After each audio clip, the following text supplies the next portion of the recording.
আল্লাযী খালাকাল মাউতা ওয়াল হায়াতা লিয়াবলুয়াকুম আইয়ুকুম আহসানু আমালা। আমি তোমাদের মৃত্যু এবং তোমাদের জন্ম সৃষ্টি করেছি কেন? কারণ আমি আল্লাহ পরীক্ষা করব তোমরা কে কেমন আমল করো। সুবহানাল্লাহ বলেন। আমরা দুনিয়াতে আসছি, একটা মাকসাদ আছে, উদ্দেশ্য আছে। আর দুনিয়াতে আসার মাকসাদ কি? ওয়ামা খালাকতুল জিন্না ওয়াল ইনসা ইল্লা লিয়াবুদুন। আমরা দুনিয়াতে এসেছি আল্লাহকে পাওয়ার জন্য। কথা বলেন ঠিক কিনা? আল্লাহ পাক বলে আমি মানব জাতি এবং জিন জাতিকে সৃষ্টি করেছি আমি আল্লাহর ইবাদতের জন্য।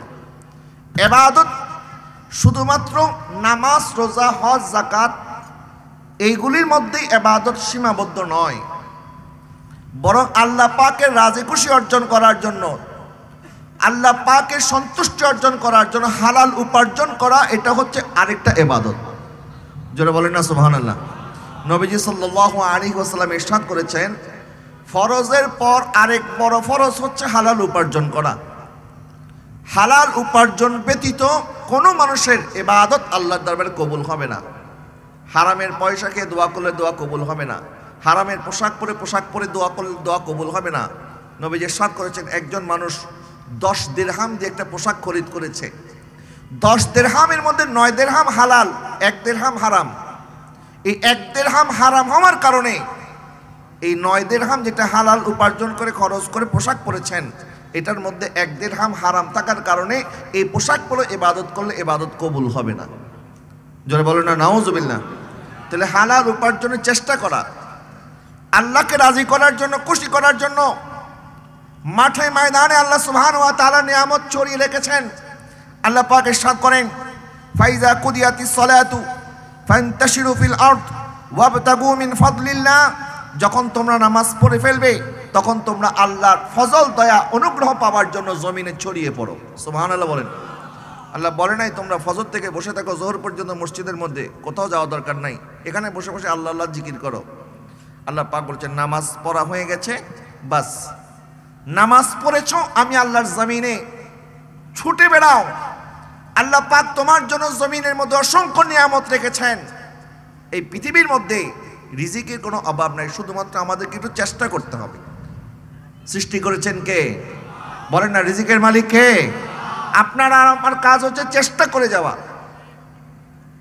আমি আর আপনি যদি ঘরে বসে থাকি, ঘরে বসে থাকলে আল্লাহ রিজিক দিতে পারে, এই দেওয়ার ক্ষমতা আল্লাহর আছে না নাই?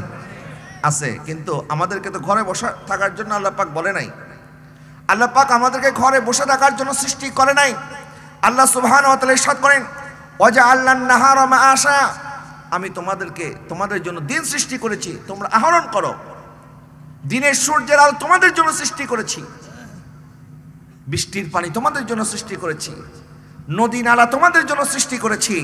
আল্লাহ পাক ইরশাদ করেন, হুয়াল্লাযী জাআলা লাকুমুল আরদা যালুলান ফামশু ফি মানাকিবিহা ওয়া কুলু মিন রিজকি ওয়া ইলাইহিন নুশুর। আল্লাহ সুবহানাহু ওয়া তাআলা বলতেছেন, আমি আল্লাহ পাক তোমাদেরকে এত এত নাজ নিয়ামত দিয়েছি, তোমাদের জন্য আমি আল্লাহ বিভিন্ন রাস্তা রেখেছি, তোমাদের জন্য আমি আল্লাহ এই পৃথিবীকে সুন্দর করে সাজিয়েছি, তোমরা সেখান থেকে হালাল উপার্জন করো এবং হালাল বক্ষণ করো। এই সমস্ত নাজ এবং নিয়ামত আল্লাহ পাক আমাদের জন্য বানিয়েছেন। সুবহানাল্লাহ বলেন। কিন্তু কিছু মানুষ, আমরা আশরাফুল মাখলুকাত হওয়ার পরেও কিছু মানুষ সূর্যের পূজা করে। এরকম পৃথিবীর মধ্যে মানুষ আছে না? কেউ চাঁদের পূজা করে, কেউ গরু গাধার পূজা করে, কেউ চতুষ্পদ জন্তুর পূজা করে। অথচ আল্লাহ সুবহানাহু ওয়া তাআলা এই সমস্ত জিনিস সৃষ্টি করেছেন উম্মতে মুহাম্মদের জন্য। সুবহানাল্লাহ বলেন। শুধু উম্মতে মুহাম্মদই নয়, আল্লাহ পাকের এই সৃষ্টি জগতের মধ্যে মানুষ হচ্ছে আশরাফুল মাখলুকাত। লাকাদ খালাকনাল ইনসানা ফি আহসানি তাকওয়িম। আল্লাহ পাক বলে আমি মানুষকে সবচেয়ে সুন্দর করে সৃষ্টি করেছি। তো মানুষ হচ্ছে সর্বশ্রেষ্ঠ জীব, আশরাফুল মাখলুকাত। এই মানুষ কখনো গাভীর পূজা করতে পারে? মানুষ কখনো চাঁদ সূর্যের পূজা করতে পারে? মানুষ কখনো গাছের পূজা করতে পারে না। বরং আল্লাহ পাক এই সমস্ত জিনিস বানিয়েছেন আমাদের জন্য। সুবহানাল্লাহ বলেন। এই জন্য কাজী নজরুল ইসলাম কত সুন্দর করে বলেছেন, এই সুন্দর ফল সুন্দর ফুল মিঠা নদীর পানি, খোদা তোমার মেহেরবানি। বলেন, খোদা তোমার মেহেরবানি। এই সুন্দর ফল সুন্দর ফুল মিঠা নদীর পানি খোদা তোমারে, তুমি কত দিলে রতন ভাই বিরাদার পুত্র স্বজন, খুদা পেলে অন্ন যোগাও। মাশাআল্লাহ, নারে তাকবীর, নারে রিসালাত, নারে ওসিয়া।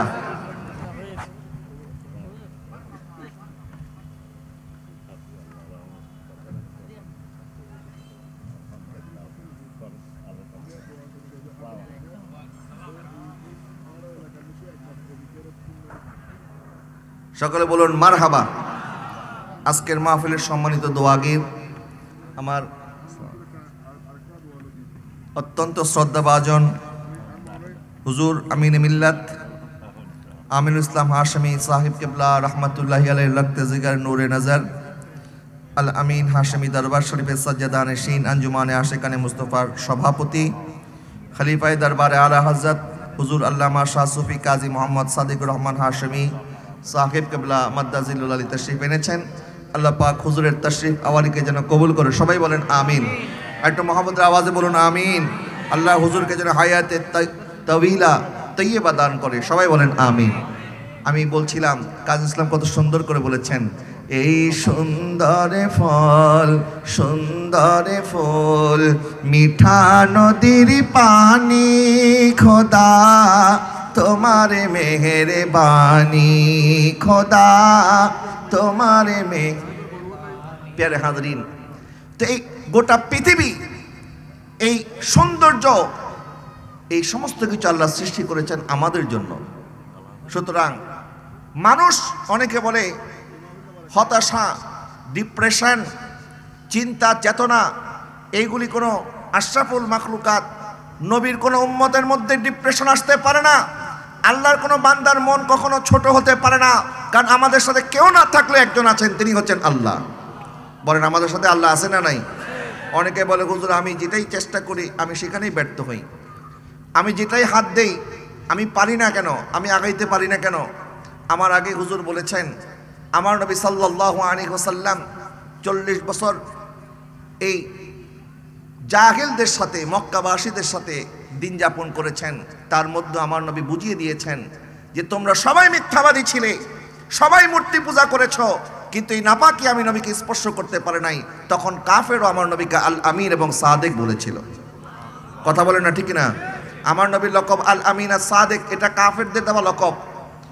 কাফেরও বিশ্বাস করত যে আমার নবী কখনো মিথ্যা কথা বলে না। তারপরও আমার নবী যখন তাদেরকে তাওহীদের দাওয়াত দিয়েছেন, রিসালাতের দাওয়াত দিয়েছেন, তারা কবুল করেছে?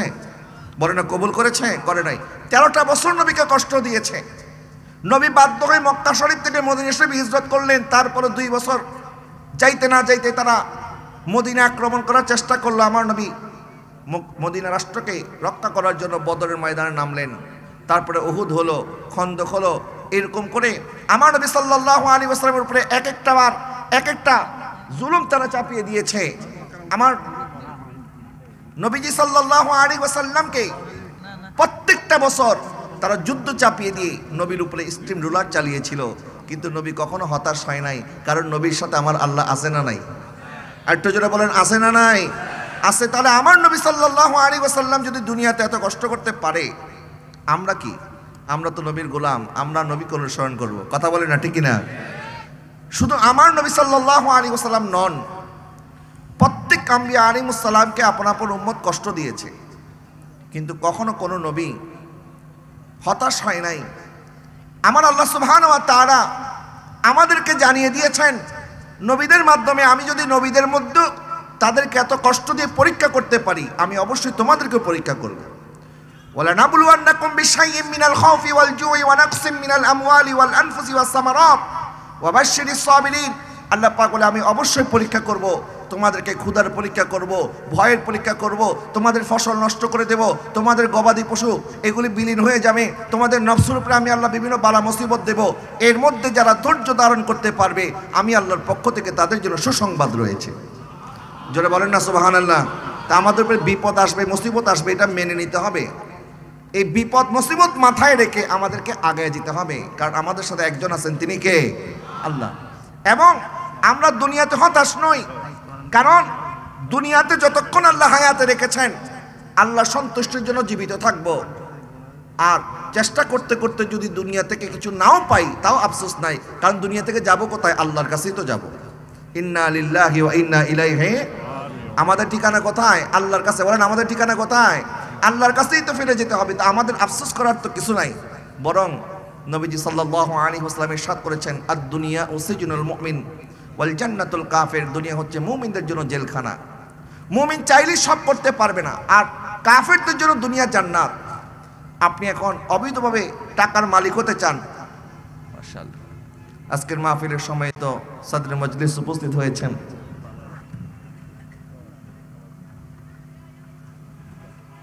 আল্লাহ হুজুরের তাশরিফ আওয়ালিকে যেন কবুল করে, সবাই বলেন আমিন। একটু দরুদ পড়ুন, আল্লাহুম্মা সাল্লি আলা মাওলানা মুহাম্মদ ওয়া আলা আলি সাইয়্যিদিনা। প্যারে হাজরিন, আলহামদুলিল্লাহ মঞ্চ ভরপুর হয়ে গেছে। উলামা আহলে সুন্নাতের এই তাশরিফ আওয়ারি আল্লাহ যেন কবুল করে, সবাই বলেন আমিন। আমি বেশি সময় নেব না, হুজুর চলে এসেছেন, ইনশাআল্লাহ হুজুর দোয়া করবেন, আমি হুজুরের দোয়া নিব এবং হুজুরকে বসিয়ে রেখে কথা বলা এটা আসলে আদবের মধ্যে পড়ে না। তারপর যেহেতু মাহফিল কমিটি আমাকে একটু কিছু বলার জন্য এনেছেন, আমি হুজুর থেকে অনুমতি নিয়ে আমি সামান্য সময় নিব, ইনশাআল্লাহ তারপরে হুজুর দোয়া করবেন। প্রিয় হাজরিন, তো আমি আপনাদের খেদমতে আরজ করছিলাম, দুনিয়ার মধ্যে আমরা কিছু পাই বা না পাই আমাদের কোনো আফসোস নাই। আমরা যা করব আল্লাহর জন্য। বলে না কার জন্য? আল্লাহর জন্য করব। নবীজি সাল্লাল্লাহু আলাইহি ওয়াসাল্লাম ইরশাদ করেছেন, দুনিয়াটা আমার উম্মতের জন্য জেলখানা। আমার উম্মত চাইলেই সব করতে পারবে না। আজকে কাফের মুশরিকরা চাইলে সব করতে পারে। তারা হারাম উপার্জন করে, ব্যাংকের মধ্যে সুদী লেনদেন করে, মদ, বিভিন্ন অবৈধ যেগুলি আমাদের জন্য হারাম, এই সমস্ত কাজ তারা করে। এগুলি করলে অল্প সময় আপনি ধনী হতে পারবেন, কিন্তু অল্প সময় ধনী হওয়ার দরকার নাই। কারণ আমরা যতই ধন সম্পদ উপার্জন করি না কেন, আমাদের যাওয়ার ঠিকানা মাত্র 3.5 হাত মাটি, এর নিচেই তো যাইতে হবে। কথা বলেন না, ঠিক না? আমি সংযুক্ত আরব আমিরাতের একটা বিশাল বিল্ডিং আছে, সেখানে বুর্জ আল খলিফা, সেখানে গিয়েছি। আমার ভাইরা নিয়ে গেলেন আমাকে, 1 মিনিটের মধ্যে 1 তলা থেকে 125 তলায় চলে গেলাম। 1 মিনিট লাগে, এত স্পিড ওই লিফটের। অথচ এই বুর্জ আল খলিফার মালিক যিনি, তার কবরও কিন্তু 3.5 হাত। কথা বলেন না, ঠিক না? উনি মারা গেছেন গত কয়েক বছর আগে। বুর্জ আল খলিফা এত বড় বিল্ডিং, কবরে নিয়ে যেতে পেরেছেন? পারে নাই। তো আমরাও পারবো না। সুতরাং দুনিয়ার মধ্যে আমি আর আপনি যতটুকু উপার্জন করব, হালাল উপার্জন করার চেষ্টা করব। নবীজি সাল্লাল্লাহু আলাইহি ওয়াসাল্লাম, আমার কামলিওয়ালা, উনিও চাচার সাথে ব্যবসা করতেন। এরপরে আমাদের আম্মাজান হযরতে খাদিজা রাদিয়াল্লাহু তাআলা আনহার ব্যবসা বাণিজ্য আমার নবী দেখাশোনা করেছেন। অন্য নবী আলাইহিস সালাম, হযরত আদম আলাইহিস সালাম কৃষি কাজ করেছেন। নূহ আলাইহিস সালাম উনি কাঠ দিয়ে নৌকা তৈরি করতেন। হযরতে দাউদ আলাইহিস সালাম উনি বাদশাহ হওয়ার পরও নিজের হাতে উপার্জন করতেন এবং উনি বিভিন্ন অস্ত্র শস্ত্র, বিভিন্ন তলোয়ারি, এই সমস্ত কাজ করতেন। এরকম করে প্রত্যেক আম্বিয়া আলাইহিস সালাম নিজের হাতে কামাই করেছেন। সুবহানাল্লাহ বলেন। নবীগণ চাইলে আল্লাহ পাক তো আসমান থেকে প্রত্যেক ওয়াক্তে মিনিটে মিনিটে আসমান থেকে খাবার নাজিল করতে পারতেন, ঠিক কিনা বলেন? কিন্তু আমার নবী সাল্লাল্লাহু আলাইহি ওয়াসাল্লামকে প্রশ্ন করেছে, হুজুর সবচেয়ে উত্তম কাজ কোনটা? নবীজি সাল্লাল্লাহু আলাইহি ওয়াসাল্লাম ইরশাদ করেছেন যে নিজের হাতে কামাই করে, এটা হচ্ছে উত্তম কাজ, নিজের হাতে কামাই করা। একবার নবীজি সাল্লাল্লাহু আলাইহি ওয়াসাল্লামের সামনে এক সাহাবী আসলেন। নবীজি হাত মোবারক বাড়িয়ে দিলেন, ওই সাহাবী হাতটা পিছনের মধ্যে নিয়ে গেছে। নবীজি বললেন, কি ব্যাপার? আমি মুসাফা করতে চাইলাম, তুমি হাত পিছনে কেন নিছো? সামনে আনো দেখি। যখন ওই সাহাবী সামনে আনলেন, বললেন, ইয়া রাসূলুল্লাহ, হুজুর আমার হাতের মধ্যে ময়লা, আমি একজন দিনমজুর, আমি সারাদিন কষ্টের কাজ করি, আর কষ্টের কাজ করতে করতে আমার হাতের বিভিন্ন জায়গা ফেটে গেছে। ইয়া রাসূলুল্লাহ, এই কারণে আমি চাই নাই যে আমার ময়লা হাত আপনি নবীর নুরানি হাতের মধ্যে লাগবে, আপনার হয়তো কষ্ট হবে, এই জন্য আমি এমন করেছি ইয়া রাসূলুল্লাহ। তখন আমার নবী সাল্লাল্লাহু আলাইহি ওয়াসাল্লাম ওই দিন মজুরের হাতটা নবীর ঠোঁট মোবারকের সামনে নিয়ে নবী চুম্বন করে করে বলতে লাগলেন, এই হাত দিয়ে যে কবরে যাবে আল্লাহ পাক তাকে মাফ করে দিবে। এই হাদিস বর্ণনা করছেন হযরত আব্দুর রহমান ইবনে আউফ রাদিয়াল্লাহু তাআলা। উনি অনেক বড় ধনী সাহাবী ছিলেন। বলে, আমার নবীর এই দৃশ্য দেখার পর আমার কাছে মনে হয়েছে, আমি ধনী না হয়ে আমি যদি এই সাহাবীর মতো গরিব হতে পারতাম, তাহলে আমার নবী হয়তো আমার ব্যাপারে একই কথা বলতেন। জোরে বলেন না সুবহানাল্লাহ। নবীজি ইরশাদ করেছেন, যে ব্যক্তি দুনিয়াদারি করে, আর দুনিয়াদারি করার মাকসাদ হচ্ছে হালাল উপার্জন করে নিজে এবং নিজের সন্তানদেরকে হালাল রিজিক খাওয়াবে, তাদের মুখে হালাল লোকমা তুলে দেবে। 2 নাম্বার, যে সম্পদ আল্লাহ পাক তাকে দান করবে, এই সম্পদের মধ্যে নিজে খরচ করার পর যা থাকবে আল্লাহ রাস্তায় দান করবে। 3 নাম্বার, সে এই জন্য হালাল উপার্জন করবে, এই জন্য কষ্ট করবে যেন মানুষের কাছে তাকে কখনো হাত পাততে না হয়। এই 3টা মাকসাদ নিয়ে যে দুনিয়ার মধ্যে হালাল উপার্জন করবে, কিয়ামতের ময়দানে আল্লাহ পাকের সামনে যখন তাকে হাজির করা হবে, তখন তার চেহারা মোবারক একদম পূর্ণিমার চাঁদের মতো চকচক করতে থাকবে। নবীজি ইরশাদ করেছেন, এটা মুত্তাফাক আলাইহি হাদিস, যে উপরের হাত নিচের হাতের চাইতে উত্তম। যেই হাত দান করে আর যেই হাত দান নেয়, একটা হচ্ছে নিজের হাত, যেটা আপনি আরেকজনের কাছে হাত পাততেছেন। নবীজি ইরশাদ করেছেন, আল্লাহর কসম করে বলেছেন, 3টা কথা নবী আল্লাহর কসম করে বলেছেন। নবী ইরশাদ করেছেন, আল্লাহর কসম করে বলি, কেউ যদি সদকা দেয়, দান করলে তার সম্পদ কখনো কমে না। 2 নাম্বার, নবী বলেছেন, কেউ যদি তার ভাইকে মাফ করে দেয়, মাফ করে দিলে তার ইজ্জত কমে না। 3 নাম্বার, কেউ যদি মানুষের কাছে তার বিভিন্ন কথায় কথায় মানুষকে বিভিন্ন বিপদের কথা বলে, আমি এত বিপদে আছি, মানুষের কাছে খালি চায় আর চায়, আল্লাহ পাক তখন তার জন্য ফকিরি দরজা খুলে দেয়, তার অভাব কখনো শেষ হয় না। জোরে বলেন না নাউজুবিল্লাহ। তাহলে কথায় কথায় মানুষের কাছে চাওয়া যাবে না। চাইবেন কার কাছে? আল্লাহর কাছে। বলেন, চাইবেন কার কাছে? ইয়্যাকা না'বুদু ওয়া ইয়্যাকা নাস্তাঈন। আল্লাহ, আমরা তোমার ইবাদত করি, তোমার কাছে চাই। রিজিকের সিদ্ধান্ত জমিনে হয় না, রিজিকের সিদ্ধান্ত হয় আসমানে। রিজিক আল্লাহ পাক আমাদেরকে যতটুকু দিবেন সন্তুষ্ট থাকতে হবে। ওয়া মা মিন দাব্বাতিন ফিল আরদি ইল্লা আলাল্লাহি রিজকুহা। আল্লাহ সুবহানাহু ওয়া তাআলা ইরশাদ করেন, জমিনের মধ্যে যত সৃষ্টিজীব আছে, এমনকি নদীর মধ্যে যে পানি আছে, এমনকি গাছের মধ্যে যে পাখি আছে, এমনকি আমাদের এই সৃষ্টি জগতের মধ্যে যত হাইওয়ানাত, যত আল্লাহ পাকের সৃষ্টিজীব আছে, প্রত্যেকের খাবারের মেনু কিন্তু একরকম না। মানুষ যা খায় গরু তা খাইতে পারে না, গরু যা খায় পাখি তা খাইতে পারবে না, পাখি যা খায় মাছ তা খাইতে পারবে না। কিন্তু প্রত্যেক সৃষ্টিজীবের মেনু অনুযায়ী তার টাইমে টাইমে খাবার আল্লাহ পাক তার জন্য ব্যবস্থা করে দেয়। যারা বলে না সুবহানাল্লাহ। প্যারে হাজরিন, তা আমরা আমাদের চারিদিকে তাকাইলে তো বুঝতে পারি যে রিজিক আমি আর আপনি যতই চেষ্টা করি না কেন অর্জন করতে পারবো না, এটা যদি আমার রিজিকে না থাকে। আর যেটা আমার রিজিকে আছে এটা আমার কাছে আসবে, এটা কেউ বাধা দিয়ে রাখতে পারবে। তবে আমাদেরকে চেষ্টা করতে হবে, চেষ্টা করে যেতে হবে। এবং রিজিক অন্বেষণের 4টা মাধ্যম আছে। আল্লাহ সুবহানাহু ওয়া তাআলা ইরশাদ করলেন, 1 নাম্বার তাকওয়া। ওয়া মান ইয়াত্তাকিল্লাহা ইয়াজআল লাহু মাখরাজা। বান্দা, আমাকে ভয় করো, আমাকে ভয় করলে আমি আল্লাহ তোমার জন্য এমন জায়গা থেকে রিজিক করে ব্যবস্থা করে দেব।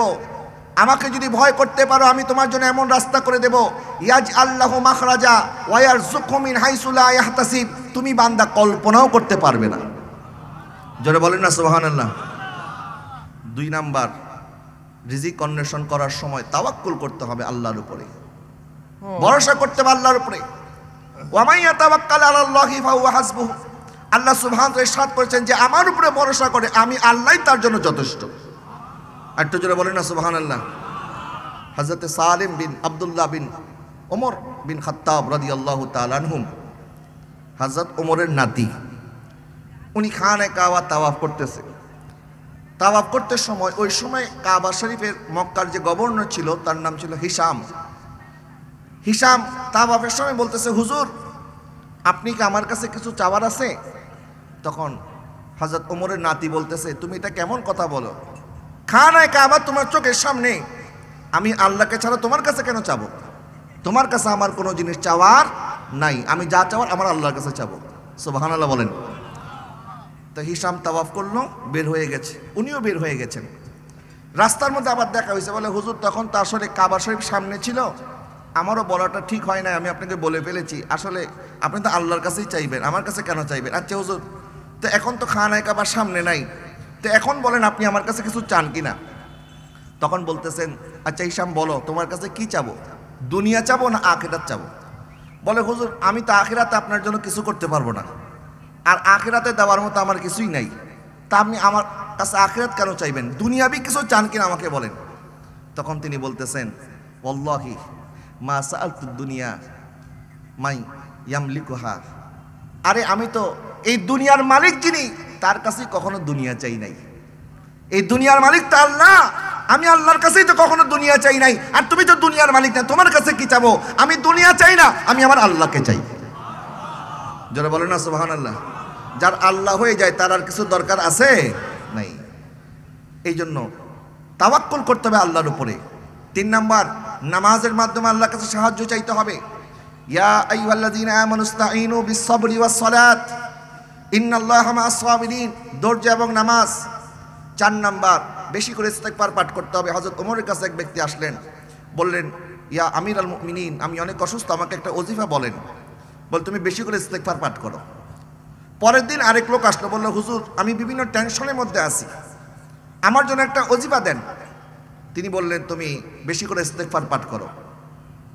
তৃতীয় দিন আরেকজন আসলো, বলল হুজুর আমার কোনো কাজ কারবার নাই, আমি বেকার মানুষ, আমি যেন হালাল উপার্জন করতে পারি, আমাকে একটা ওজিফা দেন। তৃতীয় দিনও বললেন তুমি ইস্তেগফার পাঠ করো। সুবহানাল্লাহ বলেন না। কয়বার বললেন? 3 বার। মানুষ 3 জন, সমস্যা 3 ধরনের, ওষুধ দিলেন একরকম। তখন অন্য সাহাবা একরাম বললেন ওমর আপনি 3 জনকেই একই ধরনের ওষুধ কেন দিলেন? তখন তিনি বলতেছেন আমি এই জন্য ইস্তেগফার পাঠ করার কথা বলেছি, আল্লাহর দরবারে তার তওবার জন্য ইস্তেগফার করে নিজের নাদামত, নিজের অযোগ্যতা, অক্ষমতা প্রকাশ করে কেউ যখন আল্লাহর সামনে দাঁড়ায়, আল্লাহ সুবহানাহু ওয়া তাআলা তখন তাকে করেন। জোরে বলেন না সুবহানাল্লাহ। ওয়া মান ইয়াত্তাকিল্লাহা ইয়াজআল লাহু মাখরাজা, আল্লাহ ওয়াদা করেছেন বান্দা আমাকে যদি ভয় করো, আমার কাছে ফিরে আসলে আমি আল্লাহ তোমার জন্য রাস্তা করেই দেব। রাস্তা করে দেওয়ার মালিক কে? যে আল্লাহ সুবহানাহু ওয়া তাআলা মূসা আলাইহিস সালামের জন্য একটা সাগরকে দ্বিখণ্ডিত করে রাস্তা বানিয়ে দিতে পারে, যে আল্লাহ সুবহানাহু ওয়া তাআলা ইউসুফ আলাইহিস সালামকে রানী জুলেখার খাস কামরা থেকে 7টা দরজা ভেদ করে বের করে আনতে পারে, সে আল্লাহ আমার বিপদও দূর করতে পারবে। কথা বলে ঠিক না? সে আল্লাহ আপনারও বিপদ দূর করতে পারবে। সে আল্লাহ এখনো আছে, যে আল্লাহ সুবহানাহু ওয়া তাআলা বদরের ময়দানে 5000 ফেরেশতার মাধ্যমে মুসলমানকে সাহায্য করেছিলেন, ওই আল্লাহ এখনো আছে না নাই? এই জন্য আল্লামা ডক্টর ইকবাল বলেছেন তুর সিনা এখনো আছে, জালওয়া আসে না, কারণ মুসা কালিমুল্লাহ নাই। মুসা কালিমুল্লাহ যদি থাকতেন, ডাকার মতো যদি আমরা ডাকতে পারতাম, এখনো আল্লাহ পাকের জালওয়া আবারও আসতো। কিন্তু ডাকার মতো তো মুসা নাই, আমাদেরকে ডাকার মতো ডাকতে হবে। 5 নাম্বার, সদকা খায়রাত করা, দান করা। দান করার মাধ্যমে রিজিক আসে। আল্লাহ সুবহানাহু ওয়া তাআলা ইরশাদ করতেছেন, যে ব্যক্তি আমি আল্লাহকে কর্জ দেবে, আমি আল্লাহকে যদি কেউ কর্জ দেয়, আমি আল্লাহ তাকে বহুগুণে ফিরিয়ে দেব। সুবহানাল্লাহ বলেন। এই আয়াতে কারিমা যখন নাজিল হয়েছে, আবু দাহদা রাদিয়াল্লাহু তাআলা আনহু উনি একটা বাগানের মধ্যে থাকতেন। এই আয়াত নাজিল হওয়ার সাথে সাথে উনি বাগান থেকে বের হয়েছেন। বাগান থেকে বের হয়ে আমার নবীর কাছে দৌড়ায় চলে গেলেন, বলেন ইয়া রাসূলুল্লাহ, হুজুর আল্লাহ যে বলেছেন আল্লাহকে কেউ যদি কর্জ দেয় আল্লাহ তাকে বহুগুণে ফিরিয়ে দিবে, আল্লাহ কি কর্জ চেয়েছেন? সত্যি সত্যি আল্লাহ কর্জ চেয়েছেন? নবীজি বলেন হ্যাঁ সত্যি আল্লাহ কর্জ চেয়েছেন। তখন উনি ওনার স্ত্রীকে বলতেছেন ওখরুজি, ওখরুজি, আমার স্ত্রী তুমি তাড়াতাড়ি বাগান থেকে বের হয়ে যাও, কারণ এই বাগান এখন আর আমার নাই, এই বাগান আমি আল্লাহকে কর্জ দিয়েছি। জোরে বলেন না সুবহানাল্লাহ। তাহলে আল্লাহ পাক বলেছেন আমার রাস্তায় দান করলে আমি তোমাকে বহুগুণে ফিরিয়ে দেব। আপনি বলবেন হুজুর চাকরি নাই, বাকরি নাই, তারপর আবার দান করবো কেমনে? আর যতটুক আছে, আপনি যখন আপনার সর্বশ্রেষ্ঠ জিনিসটা দান করে দেবেন, হযরত ইউসুফ আলাইহিস সালামকে দান করেছিলেন ইয়াকুব আলাইহিস সালাম, হযরত ইসমাইল আলাইহিস সালামকে দান করেছিলেন ইব্রাহিম আলাইহিস সালাম, যার কারণে ওই ইসমাইল আলাইহিস সালামের বংশে আমার নবী আগমন করেছেন। জোরে বলেন না সুবহানাল্লাহ। বাবা আল্লাহ পাক একটু পরীক্ষা করেন মাত্র, দেখি আমার বান্দা আমাকে খুশি করার জন্য নিজের নফসকে কোরবানি করতে পেরেছে কিনা। আল্লাহ পাক ইরশাদ করেছেন লান তানালুল বিররা হাত্তা তুনফিকু মিম্মা তুহিব্বুন, বান্দা তুমি যখন নিজের জন্য যেটা পছন্দ করো এটা যদি দান করতে পারো, এই দান আমি আল্লাহর দরবারে কবুল হয়ে যাবে। সুবহানাল্লাহ বলেন না। এই জন্য নিজের কাছে টাকা নাই, পয়সা নাই, আপনি বলেন আমার তো নিজের ইনকাম নাই, চলার মতো পয়সা নাই, এখন আপনি আবার বলতেছেন আমি দান করলে নাকি আল্লাহ আমার জন্য রিজিকের ব্যবস্থা করে দেবে। এটা আমার কথা না, এটা আল্লাহর কথা। কারণ আল্লাহ পাক একটু পরীক্ষা করেন, দেখি আমার বান্দা অভাবগ্রস্ত অবস্থায় দান করে কিনা। তো অভাবগ্রস্ত অবস্থায় যদি আপনি দান করতে পারেন, আপনাকে সাহায্য করবেন কে? আল্লাহ। এরপরে 6 নাম্বার, পদক্ষেপ গ্রহণ করা, চেষ্টা চালিয়ে যাওয়া। আপনি আপনার চেষ্টা করবেন। বদরের ময়দানে আমার নবী 313 জন নিয়ে উপস্থিত হয়েছেন। এটা একটা সাধারণ লজিকের বিষয় যে 1000-এর মোকাবেলায় 313 জন এটা কিছু না। 313 জন মিলে 1000 মোকাবেলা করা এটা অসম্ভব। কিন্তু মুসলমানরা জানে পদক্ষেপ নেওয়ার দায়িত্ব আমাদের, সাহায্য করার দায়িত্ব আল্লাহর। বলেন সাহায্য করবেন কে? আল্লাহ। আল্লাহ পাক ইরশাদ করেন, ওয়ালাকাদ নাসারাকুমুল্লাহু বিবাদরিন ওয়া আনতুম আযিল্লা। বদর ময়দানে যখন তোমরা দুর্বল ছিলে, তোমাদের মনোবল যখন ভেঙে গিয়েছিল, আমি আল্লাহ তোমাদেরকে সাহায্য করেছি। জোরে বলেন না সুবহানাল্লাহ। তা আপনি যদি হালাল উপার্জনের জন্য আপনি পদক্ষেপ যখন গ্রহণ করবেন, চেষ্টা চালিয়ে যাবেন, আপনাকে সাহায্য করবেন কে? আল্লাহ। কখনো হতাশ হবেন না। হযরত মারিয়াম আলাইহিস সালাম, ওনার পেটের মধ্যে সন্তান চলে আসলো। হযরত ঈসা আলাইহিস সালামের তো কোনো পিতা নাই। পিতাহীন সন্তান দুনিয়াতে কেমনে আসবে? এটা তো মানুষ মেনে নিতে পারবে না। এই ভয় যখন হযরত মারিয়াম আলাইহিস সালামের অন্তরের মধ্যে চলে আসলো যে মানুষ কি বলবে, হযরত জিবরাইল আলাইহিস সালাম যখন ফু দিয়েছেন, এটা আল্লাহর একটা কুদরত। ঈসা আলাইহিস সালাম বাবাহীন ভাবে মার পেটের মধ্যে চলে এসেছেন। যখন ওনার কওম ওনাকে ভুল বুঝবে, এই টেনশন, এই ভয়, এই আতঙ্ক, হযরত মারিয়াম আলাইহিস সালাম চিন্তা করতেছে, আমি যদি দুনিয়া থেকে চলে যেতে পারতাম তাহলে মনে হয় বেঁচে যেতাম, তাহলে মানুষের এই সমস্ত কথাবার্তা আমার শুনতে হতো না। আমি কথাটা এই জন্য বলতেছি, অনেকে ছোটোখাটো ব্যবসা বাণিজ্য যখন শুরু করেন, নানান মানুষ নানান কথাবার্তা বলে। একটা হুজুর মানুষ চাইলেও অনেক সময় রাস্তার মধ্যে ফুটপাতে দোকানদারি করতে পারে না, বলে হুজুর মানুষকে এই ফুটপাতে এগুলি বেচার জন্য হুজুর হইছো নি? অনেক ধরনের কথা বলেন এরকম। বাবা, আপনি বিদেশে গিয়েছেন, চেষ্টা করেছেন, পারেন নাই, ফেল হয়ে দেশে চলে আসছেন।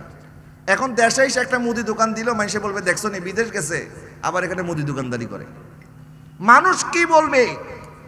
আমি এই কাজ করলে মানুষ আমার দিকে কি নজরে তাকাবে, এই ভয় করে অনেক কাজ করে না। বাবা, মানুষকে ভয় করার দরকার নাই। আপনি ভয় পাবেন কাকে? আল্লাহকে। কারণ আপনি জানেন না আল্লাহ আপনার জন্য কি রেখেছেন। মা মারিয়াম আলাইহিস সালাম উনি ভয় পেতে লাগলেন, আমার কওম আমাকে গালি দিবে, আমাকে নানান কটূক্তি করবে, নানান বাজে কথা বলবে, কারণ আমার কোনো স্বামী নাই, স্বামী ছাড়া সন্তান কিভাবে হয়, আমি কি জবাব দেব যদি দুনিয়া থেকে চলে যেতে পারতাম। আর যখন ওনার কওম ওনাকে দেশ থেকে বের করে দিল, উনি চলে গেলেন, ওনার আশেপাশে কোনো মানুষ নাই, কোনো পুরুষ নাই, কামাই রুজি রোজগার করবে, ওনাকে খানা পিনা এনে দেবে, এরকম কোনো মানুষ নাই। আল্লাহ সুবহানাহু ওয়া তাআলা বলে, এ মারিয়াম, তোমার কোনো চিন্তার কারণ নাই, কারণ তুমি যেই গাছের নিচে বসে আছো, এই গাছের ডাল ধরে তুমি একটু নাড়াচাড়া করো, দেখবা আমি আল্লাহ তোমার জন্য রিজিকের ব্যবস্থা করে দেব।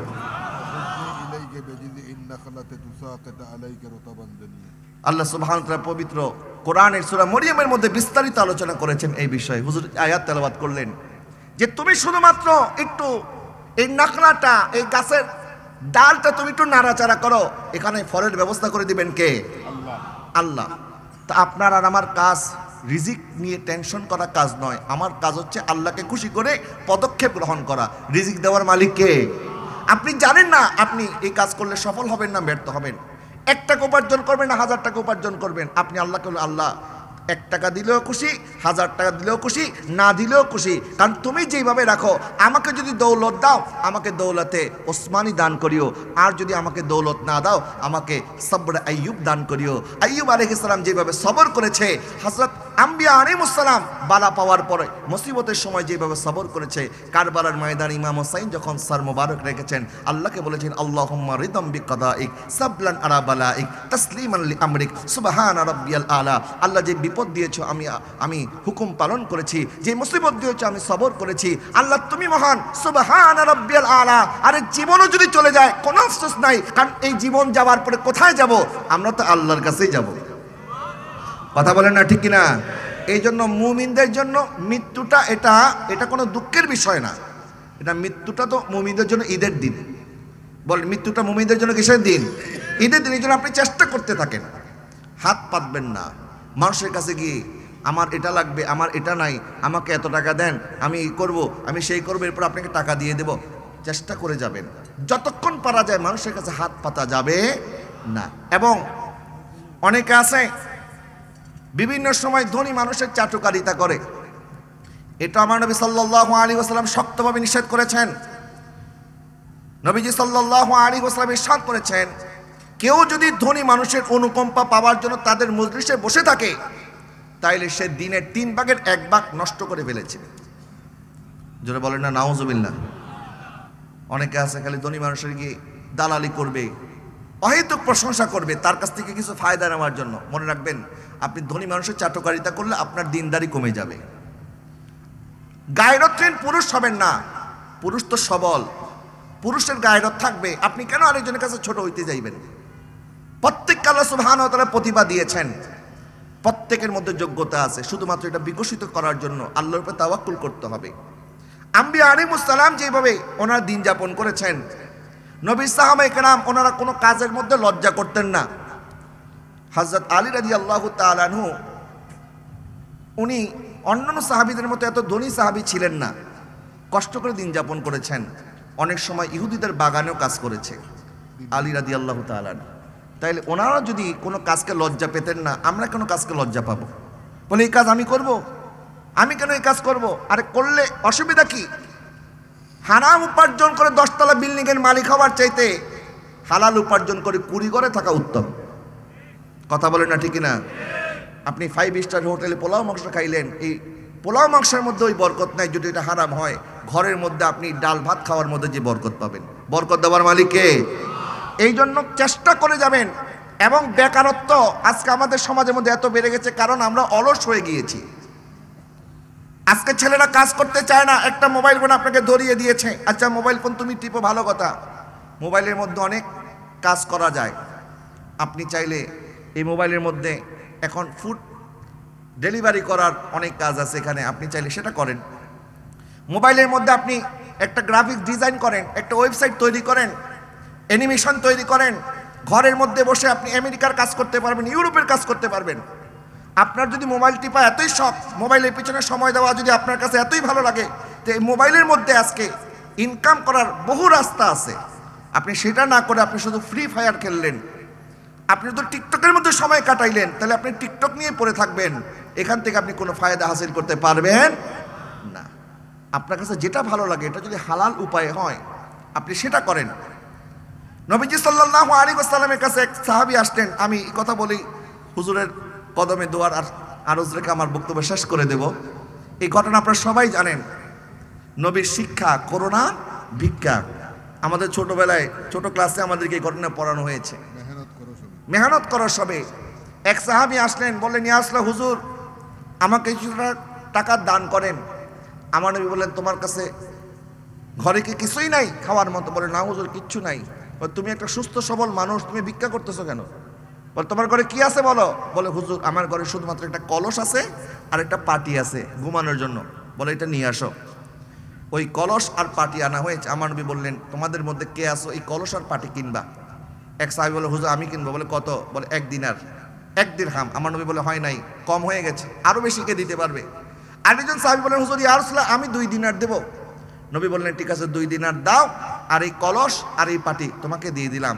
এই 2 দিনার আমার নবী তাকে তুলে দিয়ে বললেন, 1 দিনার দিয়ে খাবার খরিদ করো, আরেক দিনার দিয়ে একটা কুড়াল কিনে নিয়ে আসো। সুবহানাল্লাহ বলেন না? 1 দিনার দিয়ে খাবার খরিদ করলেন, আরেক দিনার দিয়ে একটা কুড়াল কিনে আসলেন। আর কুড়ালের যে হাতল লাগানো হয়, এই হাতলটা আমার নবী নিজে ওই কুড়ালের মধ্যে বসিয়ে দিয়েছেন। এবং আমার নবী তার জন্য বরকতে দোয়া করে দিয়েছেন। বললেন তুমি এখন কাঠ কেটে নিয়ে আসো, এই কাঠ বাজারে বিক্রি করো, আগামী 1 সপ্তাহ আমার সাথে সাক্ষাৎ করবা না, 1 সপ্তাহ পর আমার সাথে দেখা করবা। ওই সাহাবী আবার দিকে চলে গেলেন, সকালবেলা কাঠ কাটতেন, আয়সা বাজারের মধ্যে এই কাঠ বিক্রি করে এরকম করে 1 সপ্তাহ যাবৎ নবীর সাথে দেখা করা নিষেধ করে দিয়েছেন। 1 সপ্তাহ পর নবীর কাছে যখন আসছে, নবী জিজ্ঞাসা করলেন কি অবস্থা তোমার, এক সপ্তাহ কেমন কেটেছে? বলে ইয়া রাসূলুল্লাহ হুজুর আপনি যে বরকতে দোয়া করেছেন, আল্লাহ আমাকে এত বরকত দিয়েছে, 1 সপ্তাহ উপার্জন করার পরে আমি খরচ করার পরও এখন আমার কাছে 10 দিনার রয়ে গেছে। জোরে বলেন না সুবহানাল্লাহ। বরকত দেওয়ার মালিক কে? বাবা আপনি চেষ্টা করেন, অলস সময় কাটাবেন না। কারণ আমাদের জীবনের মূল্যবান সময়, এটার মতো মূল্যবান সময় আর কখনো ফেরত আসবে? মনে রাখবেন, এখন যদি আপনি জোয়ান অবস্থায় অলসতা করেন, কাজ না করেন, কষ্ট না করেন, বৃদ্ধ বয়সে কষ্ট করতে হবে। কিন্তু ওই বৃদ্ধ বয়সে আপনার কষ্ট করার মতো সেই সক্ষমতা থাকবে না। এই জন্য এই সময়কে কাজে লাগান। যতক্ষণ সুস্থ আছেন সুস্থতাকে কাজে লাগান এবং হালাল অন্বেষণের জন্য আল্লাহ পাক বলেন তোমরা জমিনে ছড়িয়ে পড়ো, ছুটে জমিনের মধ্যে তোমরা ছোটাছুটি করো। এই জমিনের মধ্যে রিজিকের কোনো অভাব নাই। আল্লাহ পাক আমাদের সবাইকে পরিশ্রম করে হালাল উপার্জন করে নবীর সুন্নত মোতাবেক জীবন যাপন করে ঈমানের সাথে কবরে যাওয়ার জন্য তৌফিক দান করে। সবাই বলেন আমিন। আর একটু মহব্বতের আওয়াজে বলুন আমিন। আমি হুজুরকে বসিয়ে রেখে এত আলোচনা করেছি, আমি হুজুরের কাছে ক্ষমা চেয়ে নিচ্ছি। এবং আজকের মাহফিলের সম্মানিত সভাপতি মহোদয় উপস্থিত হয়েছেন, আজকের মাহফিলের অন্যান্য ওলামায়ে কেরাম, আমন্ত্রিত অতিথিবৃন্দ এবং দূর দূরান্ত থেকে আমার সুন্নি মুসলমান ভাইরা যারা যেখান থেকে উপস্থিত হয়েছেন, আল্লাহ পাক সকলের হাজিরকে যেন কবুল করে। আমিন। ও আখির দাওয়ানা আনিল হামদুলিল্লাহি রাব্বিল আলামিন। আসসালামু আলাইকুম ওয়া রাহমাতুল্লাহি ওয়া বারাকাতুহু।